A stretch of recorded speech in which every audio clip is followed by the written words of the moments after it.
This is what's happened is we are now not only demonizing people we have differences with, as Hillary says, you can't be civil. We are now criminalizing differences.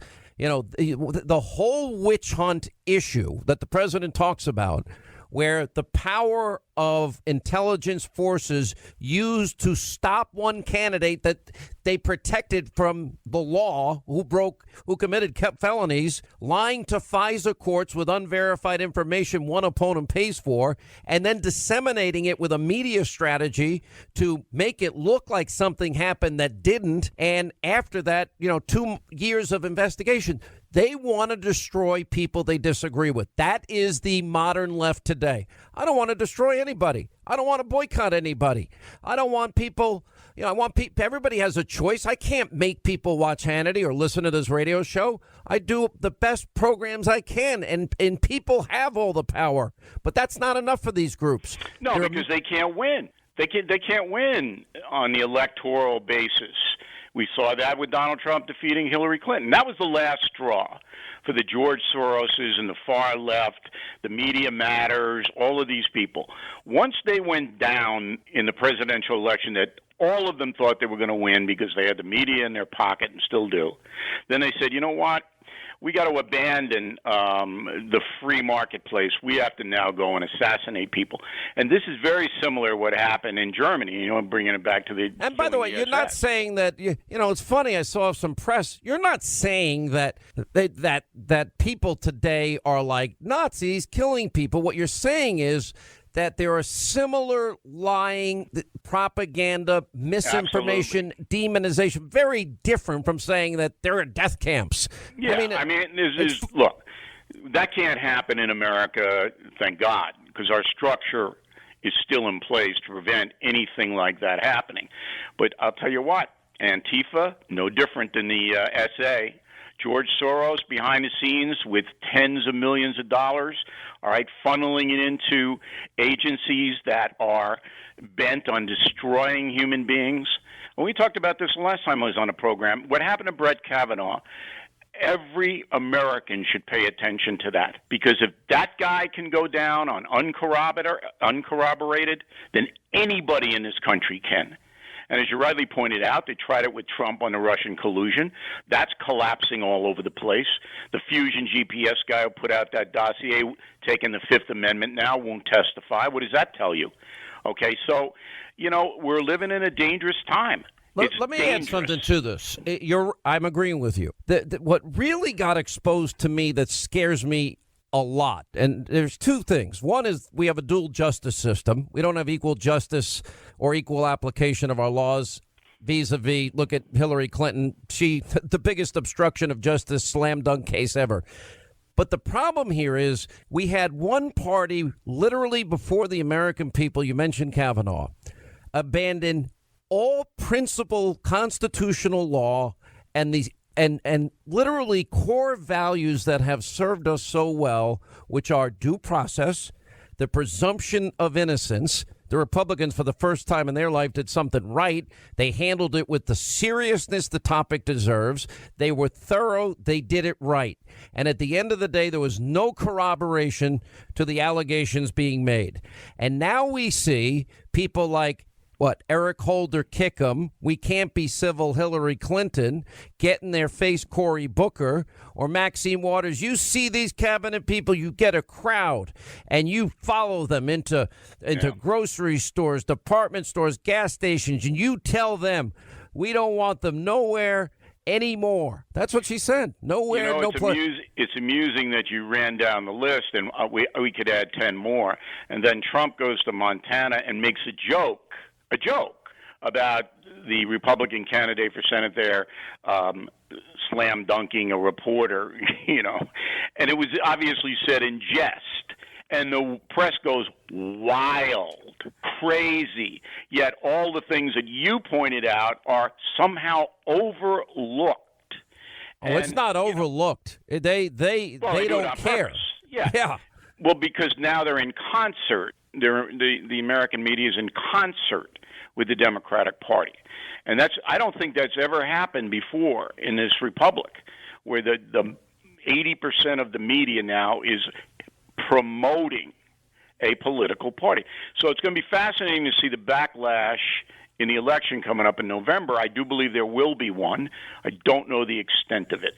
No, I don't think anybody does. I think anyone that says they know doesn't know. I don't think a lot of people saw what happened on 2016. Now, I said it's absolutely possible that Donald Trump is going to win. Then I said 5 days on the factor, 5 days before he was going to win because people didn't like Hillary Clinton.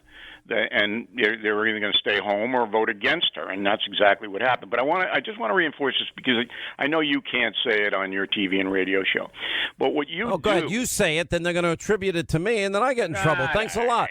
Hannity lets O'Reilly say the stuff he won't say. Great. You have no idea what I'm going to talk about because nobody ever does, and nobody tells me. I don't even think you or me either know what we're going to say before it comes flying out of our mouths. No, but what you do every day, I mean, you're putting in 4 hours a day doing commentary, and then you have to go home, but you have to have unbelievable security surrounding you.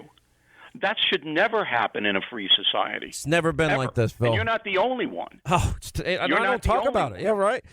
You know, but Bill, look what they've done.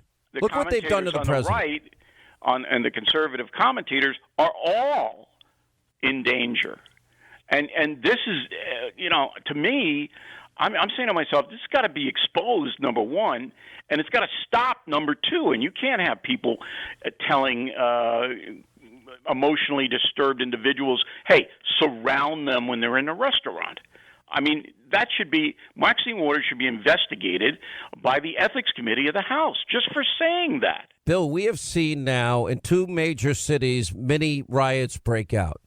We have two politicians, Republican candidates in Minnesota, have been punched. The guy was cold-cocked in a restaurant, got hit from behind, and he's got a concussion, and the healing time is a minimum now of 6 weeks. One of the people that were punched was a woman. Yeah, a woman. You know, look at Pam Bondi, Secretary Nielsen, Sarah Sanders, Ted Cruz's wife, Heidi. Now we're going after women and children? Look at what's been said about Melania, Ivanka, on a level of cruelty that I've never seen. And by the way, unfair. Melania, she is one of the most lovely people you'll ever meet. I know. Same with Ivanka. And where are the spokesmen on the left condemning this? On CNN, nowhere. They won't use the mob word. Well, what is Antifa? Okay? You're not going to say the word mob. Now, if it were the Tea Party, Hannity, you know damn well CNN would be saying the word mob, okay? Wow. But what exactly are those people clad in black with masks on? A gang? All right, maybe a gang. All right, but they're organized and they're out to hurt people, and you don't care? You're not going to use the word mob? Come on. I'm worried in many ways that we're losing the country. We're so divided, and I don't think Rand Paul is too far off. I mean, this is the canary in the coal mine, a preview of coming attractions. If this continues, somebody's going to get killed or severely injured. We're that close now. It's like a tipping point. You can see it on the horizon. I don't want it to happen. By the way, and I'll say to any conservative, keep your hands in your pocket, and just because you disagree with somebody, be respectful. Respect their families. Don't do that. Don't do it. Don't go down to that level. Look, No. we've already had the shooting at the softball field. You're right. Which was undercovered by the national press. You know, Steve Scalise, everybody who watches Fox News knows the story. But if you just watched MSNBC, you wouldn't know who Steve Scalise is. You know what happened to him. So you're right, and that's what I'm talking to you about today, and I'm trying to raise the alarm. I want to hang on one second. Here. Because I want to talk a little bit about your book that's called Killing the SS, The Hunt for the Worst War Criminals in History. It's on his website, BillO'Reilly.com, Hannity.com, Amazon.com, bookstores everywhere. So I read your book and I finished it, and what I learned from the book is the effort of the world and how hard it was to track down these Nazi war criminals. I mean, it took decades. Yeah, because at the end of the war, the United States was facing Stalin and the Soviet Union, and they didn't want to basically go back to the Nazi thing. They had defeated them. So Patton, who was occupying the southern half of Germany, he didn't care what was going to happen to the SS, so they got away and they scattered.